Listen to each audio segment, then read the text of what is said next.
Delight IAS पर आप सभी का एक बार फिर से बहुत-बहुत स्वागत है। तो रूस के राष्ट्रपति पर हमला हुआ है। 91 ड्रोन जो है उनके आवास पर दागे गए हैं। इस तरह का दावा पिछले 2-3 दिन से रूस कर रहा है और उस दावे को लगातार खारिज कर रहा है यूक्रेन। शुरू में रूस ने इसके पुख्ता सबूत देने से या कोई जानकारियां साझा करने से मना किया, लेकिन अब जो है रूस की तरफ से या रूसी सेना की तरफ से इसका एक वीडियो जारी किया गया है, कुछ तस्वीरें साझा की गई हैं, उसके माध्यम से बताने की ये कोशिश की गई है कि ये हमला हुआ है। पूरे मैटर को गहराई से समझने का प्रयास करेंगे, क्यों जेलेंस्की भारत के पीएम की आलोचना कर रहे हैं, उनको भारत से क्या तकलीफ है, उस मुद्दे को भी जानने का प्रयास करेंगे। सबसे पहली चीज तो मैं आपको बता दूं कि रूस के जो राष्ट्रपति हैं पुतिन, है ना? आपको पता है पिछले 3 सालों से रूस और यूक्रेन के बीच में जंग चल रही है और इस जंग में कई समय पर कई सारे पड़ाव देखने को मिले हैं और उन पड़ावों में ज़्यादातर ये हुआ है कि रूस ने बहुत मारा है यूक्रेन को, है ना? और बहुत एक हिसाब से पूरे यूक्रेन को तबाह करके रख दिया है रूस के राष्ट्रपति पुतिन ने। ये इस बात से हम लोग बहुत अच्छे से वाकिफ हैं। अब हुआ क्या है कि जब से ट्रम्प सत्ता में आए हैं और ट्रम्प ने आपको बोला था कि जब मैं दूसरी बार जीत के आऊँगा, तो कुछ ही घंटों में इस वॉर को खत्म कर दूँगा, लेकिन ऐसा हुआ नहीं है। अब तक ट्रम्प इस प्रयास में लगे हैं कि कैसे ये वॉर रुके, ताकि मैं ये लोगों को कह सकूँ कि हाँ, मैंने वॉर को रुकवा दिया।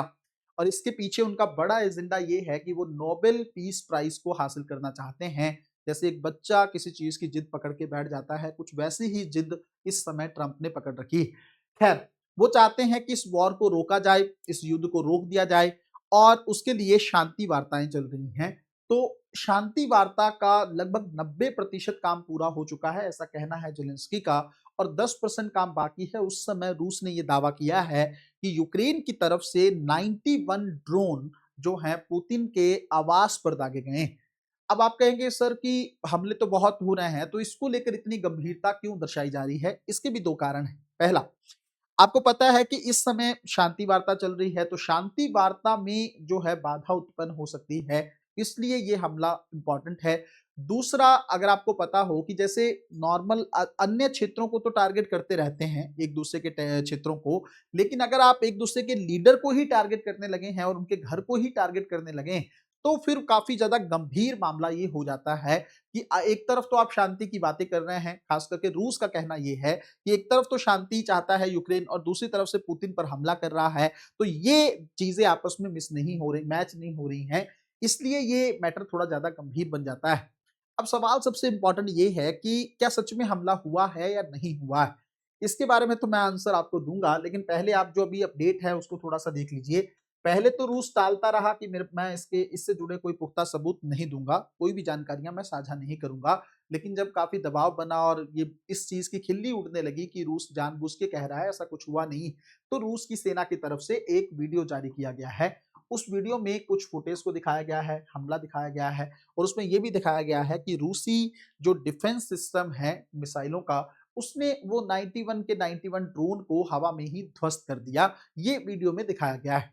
तो उसके बाद यूक्रेन के खास करके राष्ट्रपति की तरफ से ये बोला गया और इवन यूरोपीय संघ की जो अधिकारी हैं उनकी तरफ से भी बयान आए हैं कि ये तो देखने में थोड़ा हास्यास्पद टाइप का लग रहा है। अगर आपको कोई कहानी बनानी थी, कोई स्टोरी बनानी थी, तो ऐसी बनाते जो वास्तविकता से जुड़ी हुई लगती या थोड़ा रियल टाइप की लगती, इसमें तो कुछ दिख भी नहीं रहा है।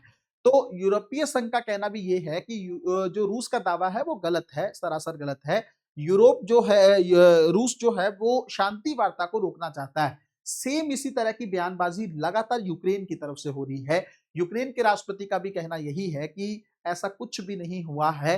रूस शांति वार्ता को टालना चाहता है, रूस इस युद्ध को रोकना नहीं चाहता, इसलिए रूस इस तरह की बातें कर रहा है। अब सवाल खड़ा होता है जिस सवाल को जिसे हमने वीडियो को शुरू किया था, वो सवाल ये है क्या सच में हमला हुआ है? देखो अभी तक की संभावना ये है क्योंकि अमेरिका ने ना खुद के बेस पर भी इंक्वायरी कराई। जब ये हमला हुआ तो ट्रंप का एक बयान आया, ट्रंप ने एक बात कही और उसमें ट्रंप ने ये कहा कि पुतिन ने मुझे बताया है कि उसके आवास पर हमला हुआ है। मैं मामले को देख रहा हूँ और मुझे बहुत गुस्सा आ रहा है कि जब मैं शांति-शांति की बातें कर रहा हूँ तो उस समय ये हमला कैसे हो सकता है? तो गुस्सा आना जायज़ जायज़ भी है क्योंकि लगातार काफ़ी एफर्ट कर रहे हैं ट्रंप।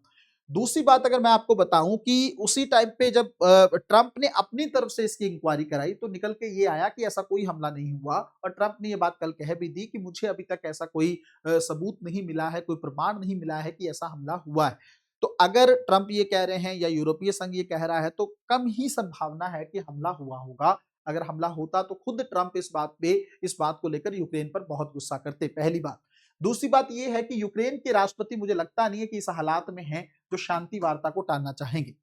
उनको भी पता है कि अगर इस समय मैं पुतिन को टारगेट करूंगा तो ये जो शांति वार्ता चल रही है ये हो नहीं पाएगी। यूक्रेन आने वाले टाइम में जंग उतना लड़ नहीं सकता, या उस जंग को अफोर्ड नहीं कर सकता है यूक्रेन। उससे दिक्कत हो जाएगी, यूक्रेन के संसाधनों पर भी दबाव बढ़ रहा है। और एक तीसरी और सबसे इंपॉर्टेंट बात ये है कि अमेरिका के राष्ट्रपति अब उतना ज्यादा सपोर्ट उसको नहीं कर रहे हैं। आपको बहुत अच्छे से पता है जेलेंस्की जब व्हाइट हाउस गए थे पहली बार, ट्रंप जब सत्ता में जीत कर आए थे तब कितना इशू हुआ था, आपस में लड़ाई होने लगी थी दोनों नेताओं की, और एक हिसाब से बेइज्जत होकर वहां से जेलेंस्की को निकाल दिया गया था।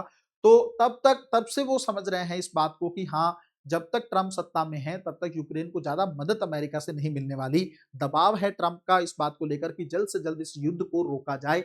हालांकि अंतर्राष्ट्रीय राजनीति के पॉइंट ऑफ व्यू से या अंतर्राष्ट्रीय मानवता के दृष्टिकोण से युद्ध तो नहीं होना चाहिए। युद्ध को रोकने के लिए ट्रंप की तारीफ तो की जानी चाहिए, लेकिन वो अपने एक स्पेसिफिक एजेंडे के लिए इस युद्ध को रोक रहे हैं, ये भी चीज सोचनी होगी। और ये भी चीज समझनी होगी, चाहे आज ट्रंप कह रहे हो कि ये युद्ध वो युद्ध रोकना चाहते हैं या अमेरिका का जो उद्देश्य है वो युद्ध रोकने का है, लेकिन सबसे बड़ा सवाल ये भी तो है इस युद्ध को शुरू किसने करवाया था, है ना। इस युद्ध को पहले रोका जा सकता था होने से पहले, और लेकिन उस समय बाइडेन सत्ता में थे और उन्होंने नहीं रोका। तो आज चाहे लीडरशिप चेंज हो चुकी है लेकिन देश को तो नहीं बदल सकते। खेल भी अमेरिका ने खेला था और आज रोकने की कहानी भी अमेरिका की तरफ से ही की जा रही। तो इस बात को समझना है। अब अगले पॉइंट पे आते हैं। मैंने अभी आपको बोला कि जेलेंस्की भारत से खुश नहीं। अब इसका क्या कारण है? भारत के पीएम ने एक बयान दिया जब पता लगा कि पुतिन, उन्होंने कहा कि मेरी पुतिन से बात हुई है और मुझे ये पता चला है कि उनके आवास पर हमला हुआ है। तो मैं इस हमले से बहुत ज्यादा चिंतित हूँ, परेशान हूँ। ये हमला नहीं होना चाहिए। शांति वार्ता के टाइम पे इस तरह की चीजों का होना ये कतई अच्छा नहीं है। अब ये सिर्फ बयान कोई भारत ने थोड़ी दिया था, पाकिस्तान ने भी इस तरह की बयानबाजी दी है। इवन ट्रंप ने भी शुरू में कहा कि मुझे बहुत गुस्सा आया है, लेकिन यूक्रेन को वही है कि कोई और तो नहीं दिखेगा तो उसको टारगेट दिख गया भारत। उसने कहा कि भारत की तरफ से इस तरह का रिएक्शन मैं एक्सपेक्ट नहीं करता हूं, क्योंकि आपको पहले कंफर्म करना चाहिए कि हमला हुआ है कि नहीं हुआ है। अगर हमला हुआ ही नहीं है और बिना हमला हुए आप जो है यूक्रेन का इनडायरेक्टली या अप्रत्यक्ष तरीके से आलोचना कर रहे हैं, रूसी राष्ट्रपति का फेवर करना है और चिंता दर्शा रहे हैं, ये कतई भी सही बात नहीं है। भारत को थोड़ा सा जिम्मेदारी पूर्ण जो है व्यवहार करना चाहिए। एक जिम्मेदारी से फैक्ट को जानकर, सबूतों को जानकर तभी कोई बयानबाजी देनी चाहिए या बोलना चाहिए। लेकिन आपको पता है इन सब चीजों के पीछे राजनीतिक कारण भी रहते हैं। अभी आपको पता है जब बांग्लादेश में चीजें हुई हैं तो रूस की तरफ से बोला गया बांग्लादेश को कि भारत के साथ संबंध अच्छे करो। अब अगर रूस पर कुछ होता है तो उसको लेकर भारत की तरफ से भी बयान ना आए, ये भी एक अच्छी बात नहीं होगी।